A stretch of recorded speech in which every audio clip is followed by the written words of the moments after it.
Mangkel aku, mobil nyicil urung lunas. Ya. Urung lunas wis medun mesin. Rusak goro-goro ki Pertamax jancuk. Piye? Nanti kecekel Pak Prabowo rasa ngatasi. Tenang. Gedor-gedor lah ngomong sampean kok. Pilih Pak sampean iki. Aku yang ngono. Kayak ibu-ibu sing kaya zaman Covid. Apa ya kuwi? Apa kae? Arep ngarani PSBB kae.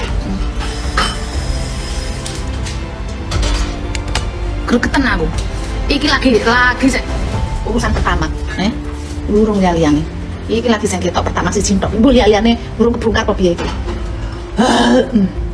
Aku ngerti rasane pengen playu nang omahe Pak Prabowo. Atur atus kok kene. Kok rasane kok aku pengen playu duduk-duduk, Pak. Nuwun Pak, iki kepiye to, Pak? Pak pengen ngono rasane. Lho mobilku urung lunas, kok anteng medun mesin, kok anteng bobrok iki kepiye? Wis mobil wis medun mesin, isih tanggungan nyicil urung rampung. Lah kok ternyata duit itu dikorupsi iki piye to, Pak? Iso ngatasi ra sampean, Pak. Pak, tolong Pak. Tolong nek ra iso ngatasi aku nyilih bedile, Pak. Izinkan aku tak bedilane siji-siji kuwi wong-wong nek keceklong pitu Sapa wong iku? Tak pengen roh jenenge aku. Sapa jenenge tak ora. Ketemu tak culek matane to. Karena masalah ini pertama kali saya dengar itu sebetulnya sudah dari akhir tahun lalu. Sudah ada ribut-ribut di mana kendaraan yang mengisi Pertamax sampai mogok. Waktu itu saya sampaikan ketika ditanya teman-teman media, saya bilang, itu mungkin hanya kasus setempat, belum menjadi isu nasional. Jadi coba kita lihat. Tetapi ketika belakangan di bulan Desember ada teman-teman yang pergi ke bengkel resmi merek besar, itu sampai kepala montirnya mengatakan, jangan beli Pertamax ya. Nanti kejadiannya seperti ini, nggak cukup 40 juta, 50 juta untuk memperbaiki. Saya terkejut. Loh, merek besar sampai bisa ngomong seperti itu bengkelnya, kok mereknya nggak komplain ke Pertamina? Ada apa? Sungkan? Takut? Atau apa? Kasus mobil rusak karena Pertamax masih terjadi di beberapa daerah. Bahkan sekarang yang terdampak bukan hanya Toyota dan Daihatsu, tapi juga Suzuki. Belum lama ini, beredar di media sosial yang memperlihatkan tangki BBM mobil yang dikuras. Video tersebut memperlihatkan filter bensin yang kotor, serta adanya endapan seperti yang viral pada video lainnya. Setiap hari ada saja yang turun tangki BBM.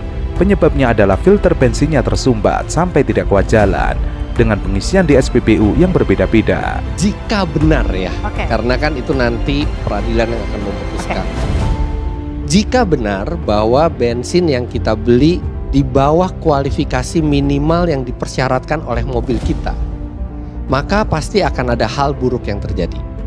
Mobil itu macam-macam. Kalau mobil teknologi modern, dia sudah dilengkapi dengan knocking sensor yang dia bisa memperlambat waktu pengapian kalau mendeteksi bensinnya itu oktannya lebih rendah, untuk menghindari gejala detonasi awal alias knocking, ketik-ketik yang sering kita dengar.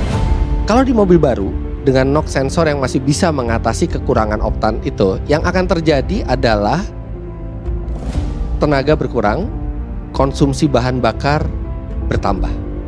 Nah, tapi kita harus ingat, dalam bahan bakar itu, oktan itu hanya salah satu properties. Ada properties yang lain, ada densitas, ada viskositas, ada nilai kalornya berapa, ada aditifnya, ada deterjennya di situ. Rata-rata mobil yang rusak karena Pertamax tersebut tidak sampai ke bagian pompa bahan bakar atau full pump, tapi untuk filter bensinnya memang sangat kotor. Saat ini sudah banyak mobil rusak karena Pertamax dari berbagai model, seperti Suzuki APV tahun 2009, Toyota Kijang Innova tahun 2010, Avanza tahun 2010 hingga 2013, lalu ada juga Daihatsu Xenia tahun 2016. Kalau misalnya ternyata yang masuk ke mesin kita tidak sesuai dengan persyaratan minimal dari mobil, itu bisa terjadi kerusakan dalam jangka pendek maupun jangka panjang. Misalnya filter bensin jadi semakin kotor. Kalau misalnya mobil dijanjikan bensinnya Euro 4, ternyata yang masuk bukan Euro 4, itu catalytic converter kita bisa tersumbat.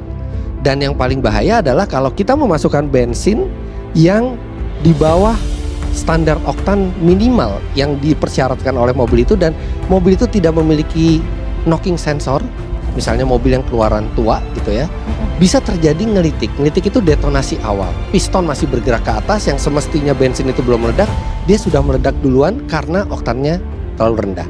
Itu bisa menimbulkan kerusakan mesin baik secara perlahan maupun secara langsung, dan kadang-kadang biaya perbaikannya itu tidak murah.